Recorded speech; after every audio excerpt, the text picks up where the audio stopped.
Thank you lord. కొరింథీయులకు రాసిన పత్రిక, 2 కొరింథీయులకు రాసిన పత్రిక 3వ అధ్యాయము 1వ వచనం నుంచి, మమ్మల్ని మేమే తిరిగి మెప్పించుకున్నాం మొదలుపెట్టుచున్నామా? కొందరికి కావాల్సినట్టు మీ వద్దకైనను మీ వద్ద నుండి అయినను సిఫార్సు పత్రికలు మాకు అవసరమా? మా హృదయం మీద రాయబడి ఉండి మనుషులందరూ తెలుసుకుంటూ చదువుకుంటున్న మా పత్రిక మీరే కారా? రాతి పలకల మీద కానీ సిరాతో కానీ రాయబడక మెత్తని హృదయములు అను పలకల మీద జీవం గల దేవుని ఆత్మతో మా పరిచయం మూలంగా రాయబడిన క్రీస్తు పత్రిక ఉన్నారని మీరు తేటపరుచుకుంటున్నారు. బైబిల్లో మరి ఈ 2 సందర్భాలు, ఈ భూమి మీద మరి దేవుడు ఇచ్చింది రాతి పలకలు, రెండోది సిరాతో అనేది మరి చర్మపు కాగితాల మీద రాయబడడం జరిగింది. అయితే ఈ 2 కూడా మరి నిష్ప్రయోజనమైన సందర్భాలు మనం చూస్తూ ఉన్నాం. ఏంటది? 40 రోజులు మోషే దేవునితో ఉండి దేవుడు తన చేతులతో చెక్కిన యొక్క పలకల మీద మరి శాసనాలు, ధర్మశాస్త్రం యొక్క ఆజ్ఞలు రాసుకుని వస్తే ఇజ్రాయెల్ జనాంగం చేసిన పొరపాట్లు బట్టి మరి కోపంతో మరి మోషేనే మరి వాటిని పగలగొట్టడం చూసాం. అయితే మరలా దేవుడు నీవే పలకల్లో చేసుకురా, వాటి మీద నేను నా వేలుతో రాస్తానని చెప్పేసి రాయడం జరుగుతుంది. సో అలానే ఇర్మియా కాలంలో చర్మ కాగితాల మీద సిరాతో రాస్తూ ఉంటారు. సిరాతో రాస్తే రాజు సమక్షంలో తీసుకెళ్ళి వదిలిపోయి మరి చదివించినప్పుడు అక్కడ మండుతున్న కుంపట ఒకటి ఉంటే దానిలో ఆ యొక్క చర్మ కాగితాలు చించి అందులో పడేస్తుంటారు. మళ్ళీ ఇర్మియా మళ్ళీ సిరాతో చర్మ కాగితాల మీద మళ్ళీ రాస్తూ ఉంటారు. అయితే అలాగా రాతి పలకల మీద రాయబడిన అక్షరాలు పగిలిపోయాయి, మరి సిరాతో రాయబడిన కాలిపోయాయి. కాబట్టి ఇప్పుడు పౌలు రాసే యొక్క విధానము దేవుని ఆత్మచేత ఎలా రాస్తున్నాడంటే మన హృదయాల మీద మరి దేవుని యొక్క పరిశుద్ధాత్మతో రాస్తూ ఉన్నాడు. కాబట్టి ఇప్పుడు పత్రికగా అందరికీ ప్రకటించాల్సిన యొక్క బాధ్యత దేవుడు ప్రతి ఒక్కరిపై పెట్టి ఉన్నారు. కాబట్టి ఇప్పుడు రాతి పలకలతో కానీ సిరాతో కానీ రాయకుండా ఇప్పుడు దేవుని అంటే జీవము గల దేవుని ఆత్మతో ఇక మీ హృదయాల మీద రాసిన క్రీస్తు పత్రిక ఉన్నారని తేటపరుచున్నారంటున్నారు. క్రీస్తు ద్వారా దేవుని ఎడల మాకు ఇట్టి నమ్మకం కలదు. మా వలన ఏదైనా అయినట్టుగా ఆలోచించటకు మా అంతటా మేమే సమర్థులమని కాదు, మా సామర్థ్యము దేవుని వలనే కలిగి ఉన్నదంటున్నాడు. సో మేము ఏదైనా ఈ భూమి మీద యేసునామములో ప్రార్థన చేసినప్పుడు ఆ స్వస్థత జరిగినా, ఆ విడుదల జరిగినా, ఆ అద్భుతం జరిగినా, ఆ యొక్క మాట నెరవేర్చబడిన ఎవరి వల్ల? ఆ సామర్థ్యము యేసు క్రీస్తు నామం వల్ల ఆ సామర్థ్యం మాకు కలిగింది ఉందంటున్నాడు. ఆయన మమ్మను క్రొత్త నిబంధనకు అనగా అక్షరమునకు కాదు కానీ ఆత్మకే పరిచారం అవుటకు మాకు సామర్థ్యం కలిగించున్నాడు. కాబట్టి ఇప్పుడు మనుషులు మాటలు కాదు నువ్వు వినాల్సింది. ఇప్పుడు నువ్వు వినాల్సింది దేవుని యొక్క ఆత్మ నీ మధ్యలో సంచరిస్తూ ఉంది. కాబట్టి ఇప్పుడు క్రొత్త నిబంధన ఇవ్వడం ముఖ్య ఉద్దేశం ఏంటంటే ఇక మనుషులకు కాదు, మనము చేయాల్సింది పరిచర్య పరిశుద్ధాత్ముడికే. దేవుడు ఆత్మస్వరూపై ఉన్నాడు, ఆయన యేసుక్రీస్తు నామములో మనలోకి వచ్చి ఉన్నాడు. కాబట్టి ఇక మనం చేసే పరిచర్య దేవుడికి అక్షరాలకు కాదంటున్నాడు, ఆత్మకే మరి పరిచారకులకు మరి ఆ సామర్థ్యం మాకు సామర్థ్యం కలిగించున్నాడని చెప్తున్న పౌలు అక్షరము చంపును కానీ ఆత్మ జీవింపజేయనంటున్నాడు. అబద్ధం ఆడద్దు, ఆడితే మోసాలు చేయొద్దు, వ్యభిచారం చేయొద్దు, ఇవన్నీ ఏం తీసుకొస్తున్నాయంటే పాపాన్ని తీసుకొస్తున్నాయి. కాబట్టి ఆత్మ ఏం తీసుకొస్తుందంటే రోమపత్రిక రాయబడినట్టుగా పాపము ఎక్కడ విస్తరించబడిందో అక్కడ కృప అపరిమితంగా విస్తరించబడుతుంది. నీవు రెండోసారి ఆ యొక్క పాపిష్టి యొక్క కార్యం చేయకుండా తన ఆత్మ అపరిమితంగా నీకు ఇవ్వడానికి గల కారణం ఏంటంటే ఇక నువ్వు చేయాల్సిన యొక్క పరిచర్య ఎవరికి? దేవునికి అంటున్నాడు. ఎందుకంటే దేవుని ఆత్మ మనల్ని ఓదార్స్తూ నూతన స్థాయిలో తీసుకెళ్ళడానికి ఉపయోగపడుతుంది. అది కానీ అక్షరం ఏం చేస్తుంది? చంపుతుంది అంటున్నాడు. ఆ రోజు మోషే కోపపడ్డందుకు, కాని మాట అన్నందుకు మరి ఐగుప్తులోకి మరి కానాల్లోకి వెళ్లకుండా అక్కడ ఆ కొండ మీద చనిపోవడం చూసాం. కాబట్టి 40 సంవత్సరాలు 35 సంవత్సరాలు దాదాపుగా నడిపించిన యొక్క నాయకుడే కానాల్లోకి వెళ్ళని పరిస్థితి. కాబట్టి అక్షరం ఏం చేస్తుంది? చంపేస్తుంది. అందుకనే ఆదాం నుంచి మరి మోషే వరకు మరణం వేలిందని రాయబడింది. కాబట్టి ఇక్కడ అక్షరం చంపుతుంది కానీ ఆత్మ ఏం చేస్తుంది? జీవింపజేస్తుందండి. మరణ కారణమగు పరిచర్య రాళ్ల మీద చెక్కబడిన అక్షరములకు సంబంధించిందైనను మహిమతో కూడింది అంటున్నాడు. కాబట్టి అక్షరాలతో రాయబడిన ఆ యొక్క పలకల మీద రాయబడిన అక్షరాలు ఆత్మతో కూడినవి అంటున్నాడు. అవునా? కానీ ఆత్మతో కూడినప్పటికి కూడా అవి ఏం చేస్తున్నాయి? మరణాన్ని తీసుకొస్తున్నాను. అక్షరాలు అవునా, రాళ్ల మీద చెక్కబడిన ధర్మశాస్త్రం యొక్క ఆజ్ఞలు ఏం తీసుకొచ్చాయి? మరణాన్ని తీసుకొచ్చాయి. కానీ అది ఆత్మతో కూడింది, మహిమతో కూడింది. కాబట్టి మహిమ అంటే ఆత్మ అని మరి కీర్తన గ్రంథంలో 16వ అధ్యాయం రాయబడింది. కాబట్టి ఏమంటున్నాడు? మరణ కారణమగు పరిచర్య రాళ్ల మీద చెక్కబడిన అక్షరములు సంబంధించిందైనను మహిమతో కూడింది అంటున్నాడు, ఆత్మతో కూడింది. అయితే చూడండి, అందుకే మోషే ముఖం మీద ప్రకాశించిన ఆ మహిమ తగ్గిపోనుదైనను ఇజ్రాయేల్ అతని మహిమ తేరు చూడలేకపోయిన అంటున్నాడు. కానీ ఆ యొక్క మహిమతో 40 రోజులు దేవుడితో సహవాసం కలిగి దేవుడు చెప్పే మాటల్లో మరి అక్షరాల మీద రాసుకున్నప్పుడు విన్న యొక్క మోషే యొక్క ముఖం దేవుడి సందులో గడిపినప్పుడు అతని ముఖం ప్రకాశించింది. అయితే అది తగ్గిపోయేదైనప్పటికి కూడా మనోడు ఏం చేశాడంటే, అవునా, తగ్గిపోతూ ఉందంట ప్రతిరోజు. అక్కడ ఉన్నంత వరకు బాగానే ఉంది, బ్రైట్గా బాగా ప్రకాశవంతంగా కనిపించింది. కానీ రోజు రోజుకి అది ఏమవుతుందంటే తగ్గిపోయింది.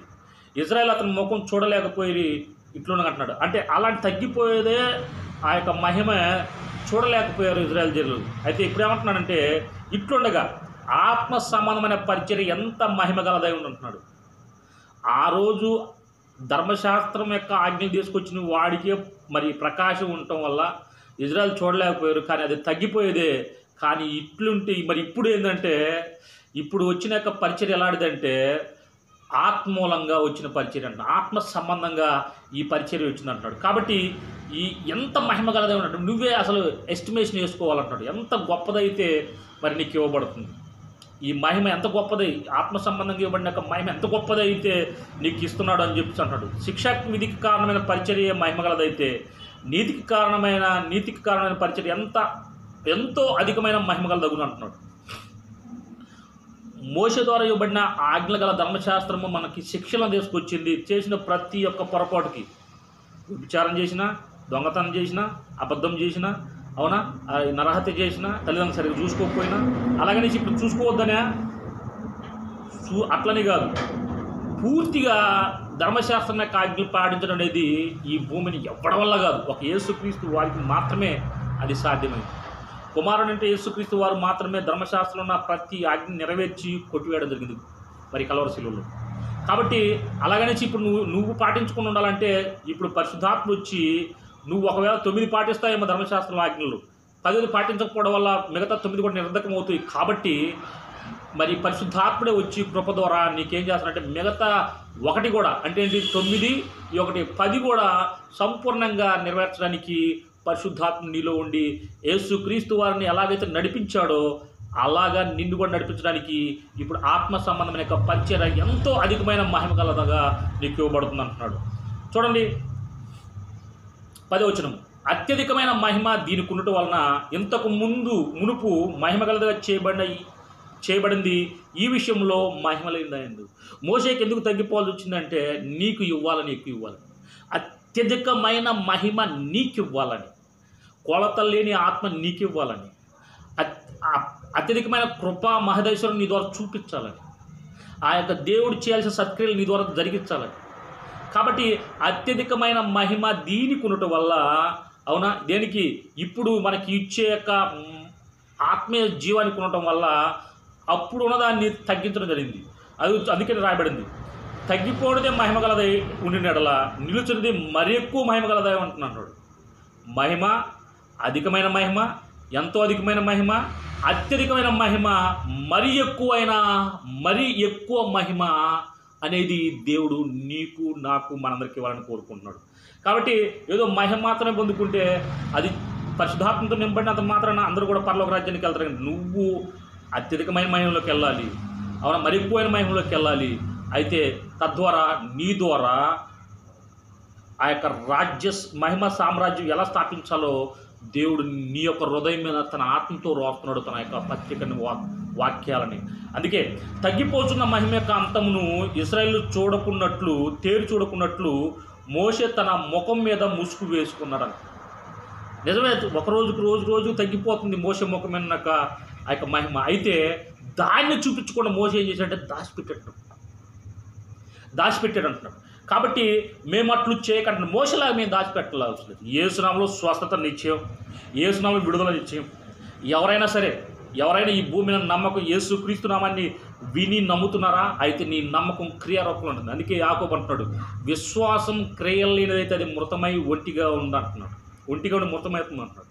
కాబట్టి నేను నమ్ముతున్నానండి కాదు, నీ నమ్మకము పనిచేయాలంటున్నాడు. అంటే ఎలా పనిచేస్తుంది అంటున్నాడు?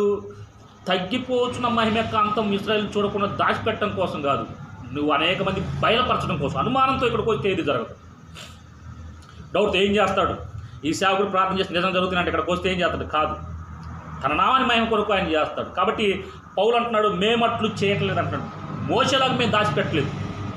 ఎందుకని యోహాను సువార్తలో రాయబడింది, నా నామం మీరు ఏమడిగినా కానీ నా మాటలు విన్న తర్వాత నేను ఇస్తాను. ఇవ్వడు అని ఒకవేళ చెప్పినట్లయితే అది అబద్ధం. సైతాను గాడు అది ఆ యొక్క కార్యాలు చూపించకుండా అనుమానం తీసుకొచ్చి, అనుమానం ద్వారా క్రీస్తు యొక్క విశ్వాసం పనిచేయదు. కాబట్టి ఆ రోజు యేసుక్రీస్తు వారు ఉన్నప్పుడు వారు అవిశ్వాసంలో నాకు అద్భుతాలు చేయలేకపోయాడని రాయబడింది. కాబట్టి ఒక గొప్ప అద్భుతం చూపించాలంటే ఏం కావాలి? మహిమ ప్రత్యక్షపరచబడాలి. అయితే బైబిల్ చదువుతుంది, వినటం వల్ల విశ్వాసం కలుగుతుంది.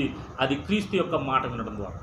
కాబట్టి ఎవరైతే యేసుక్రీస్తు యొక్క నామాన్ని ఎరిగి ప్రార్థన చేస్తారు యేసునామంలో, ఖచ్చితంగా ఏమంటున్నాడు? అత్యధికమైన మహిమలోకి వెళ్తారంటున్నాడు. కాబట్టి మోసేలాగా దాచిపెట్టుకోవడం కాదు. పౌలు అంటున్నాడు, మేము అట్లు చేయక ఇట్టి నిరీక్షణ గలవారని బహుధైర్యంగా మాట్లాడుతున్నాడు. అంటే ఇది యేసునామంలో జరిగి తీరుతుంది, అంతే. జరగదని చెప్తే కనుక మేము కూడా అబద్ధికులు అవుతాం. యేసునామంలో రక్షణ ఉంది, యేసునామంలో స్వస్థత ఉంది, యేసునామంలో విడుదల ఉంది, యేసునామంలో సమృద్ధి గల జీవము పరలోక రాజ్యానికి మార్గం కూడా. కాబట్టి మేము ధైర్యంగా మాట్లాడడం గల కారణం ఏంటంటే యేసునామంలో ఆయన చేస్తాడంతే, అంతే, వేరేది లేదు, వేరే ఆప్షన్ లేదు. ఒకవేళ కొంచెం లేట్ అవ్వచ్చేమో, కానీ జరిగి తీరుతుందంతే. యేసునామంలో మీరు అట్టి కార్యాలు చూసుకుందురుగాక. ఆ మహిమ సామ్రాజ్యాన్ని భూమిని మీ ద్వారా కనపరచబడునుగాక. అందుకనే మరియు వారి మనసులు కఠినమైన కనుక నేటి వరకు పాత నిబంధన చదివినప్పుడు అది క్రీస్తునందు కొట్టివేయబడిన వారికి పడక ఆ ముసుకే నిలిచింది అంటున్నాడు. కాబట్టి ఇప్పుడు కూడా అంతే. ఇజ్రాయెల్ జనాంగం ఇప్పుడు కూడా నమ్మరు. వాళ్ళు కూడా ఇప్పుడు ముసుగులు తిరుగుతున్నారు. మగవాళ్ళు కూడా ముసుగులు వేసి తిరుగుతారు. ముసుగులు వేసుకునే ఆ యొక్క ధర్మశాస్త్రం చదువుతూ ఉంటారు. కాబట్టి దాచిపెట్టడం అనేది దేవుడి చిత్తం కాదు అంటున్నాడు. కాబట్టి ఇజ్రాయేల్లో మరి వారి మనసు కఠినలు అయిపోయింది. ఈయన దేవుడే భూమి మీదకి కుమారుడిగా వచ్చాడంటే నమ్మలేకపోయారు. కుమారుడి పనిచేసే దేవుడు అంటే నమ్మలేకపోయారు. ఈయన మెస్సియా క్రీస్తు అంటే నమ్మలేకపోయారు. క్రీస్తు ఈ భూమికి వచ్చాడనే సంగతి వాళ్ళకి మరి ఎరగకుండా చేసింది ఈ యుగ సంబంధమైన దేవత. వాళ్ళకు మనోనేత్రాలు మరి తెరవకుండా చేసింది. కాబట్టి ఇప్పుడు చాలామంది కూడా మరి ఆయన కార్యాలు చూడకపోవడానికి గల కారణం సేవకులైనా విశ్వాసులైనా ఏంటో తెలుసా? వారి మనసులు కఠినములు అయిపోయినాయి. వారు ముసుకేసుకొని ఉన్నారు. మేము ముసుగులోనే ఉంటాం, లోపలే ఉంటాం, బయటకు రాం. మేము ప్రత్యక్షంగా దేవుని చూపించాం. యేసునామాన్ని బట్టి మేము ప్రార్థన చేసినప్పుడు కార్యాలు ప్రత్యక్షపరచబడాలి. ఆ రోజు ప్రార్థన చేసినప్పుడు భూమి వణికింది, బైబిల్లో రాయబడింది. శరసాలు బద్దలైపోయాయి. చంపేయాల్సిన పేతురు అవునా దూత తీసుకెళ్ళిపోయింది. ఇవి నమ్ముతున్నాం కదా, మరి ఇప్పుడు కూడా నమ్మాలి. ఎందుకు? ఎలాగా? ఆయన వాక్యం నిన్న నేడు నిరంతరము ఏకరీతిగా ఉంది. నన్ను రక్షించిన దేవుడు నిన్ను రక్షిస్తాడు, మనందరం రక్షిస్తాడు. అయితే రాబోతున్న తరాలకి ఈ శుభవార్త ప్రకటించడం అనేది దేవుడు మనకిచ్చిన గొప్ప ధన్యతగా మరి పౌలు చెప్తున్నాడు. కాబట్టి నేను క్రీస్తు పత్రిక అని ఎవరెలా రాస్తారు? ఈ ఒక్క వాక్యము ఇది అక్షరాల మీద రాయట్లేదు, అవునా, చర్మ కాగితాల మీద రాయట్లేదు, చిరాతో రాయట్లేదు. జీవముగా దేవుని ఆత్మతో నీ హృదయం పైన దేవుడు రాస్తా ఉన్నాడు. నీ ముసుగు తొలగిపోవునుగా యేసునామములో. ఆయన కార్యాలు మహిమైశ్వర్ని ద్వారా ప్రత్యక్షంగా కనపడునుగా యేసునామములో. మరి ఎక్కువైన మహిమ నువ్వు చూపించుదుగా యేసునామములో. ప్రార్థన చేసుకుని మహాపరిశుద్ధుడైన యేసుని కేసులు స్తోత్రాలు ప్రభువా. ఈ సాయంకాల సమయంలో ప్రభువా మాతో మాట్లాడదు ప్రభువా. ఇదిగో రాతి పలకల మీద కానీ చిరాతో కాక ఉండదు ప్రభువా. జీవం గల దేవుని ఆత్మతో మా హృదయాల మీద ప్రభా నీ వాక్యం రాస్తున్నారు. అందరు బట్టి క్లాదిస్తున్న స్తోత్రాలు. ఆయా మహిమ మరి ఎక్కువైన మహిమ, అత్యధికమైన మహిమ మరి ప్రభువా, మరి ఆ యొక్క మహిమ ప్రభువా మా ద్వారా కనపరచాలని ప్రభువా. మరి ముసుగు వేసుకొని ప్రభువా ఈ దేవుడు చేస్తారులే నమ్మండిలే కాదు ప్రభువా. నీ నామములో మేము ప్రార్థన చేసినప్పుడు ప్రభువా అక్కడే నీ కార్యాలు ప్రభువా నీ నామములో జరగలేసు నామములో. అవును ప్రభు, నా నామంలో ఏవడిని ఇస్తానన్న ప్రభు, యేసునామములో ప్రతి ఒక్కరికి రక్షణ కలుగునుగాక, ప్రతి ఒక్కరూ సమృద్ధి ఆశీర్వాదాలు తినబడునుగాక, ప్రతి ఒక్కరికి విడుదల కలుగునుగాక, ప్రతి సైతాన్ బంధకాల నుంచి ప్రతి ఒక్కరికి విడుదల కలుగును, ప్రతి మనోనేతలు తెరవబడునుగాక యేసుక్రీస్తునామములో, ప్రతి ఒక్కరు బలపరచబడుగాక, అప్పుల నుంచి విడుదల కలుగునుగాక, నొప్పుల నుంచి యేసునామములో విడుదల కలుగునుగాక, గర్భఫలం యేసునామములో కలుగునుగాక, యేసునామములో దరిద్రాల నుంచి విడుదల కలుగునుగాక, యేసునామములో తాగు నుంచి తిరుగు నుంచి వ్యభిచారాల నుంచి విడుదల కలుగునుగాక, దొంగలు అబద్ధికులు యేసునామములో మారిపోదురుగాక, గట్టలో కడుపులు యేసునామములో కరిగిపోనుగాక, యేసునామములో సంపూర్ణ రక్షణ ప్రతి బిడ్డకు యేసునామములో కలుగునుగాక. సంపూర్ణ మహిమేశ్వర ప్రభు ప్రతి బిడ్డ పొందుకునే కృపనిమ్మని యేసునామములో ప్రార్థిస్తున్న తండ్రి, ఆమేన్. వందనాలు.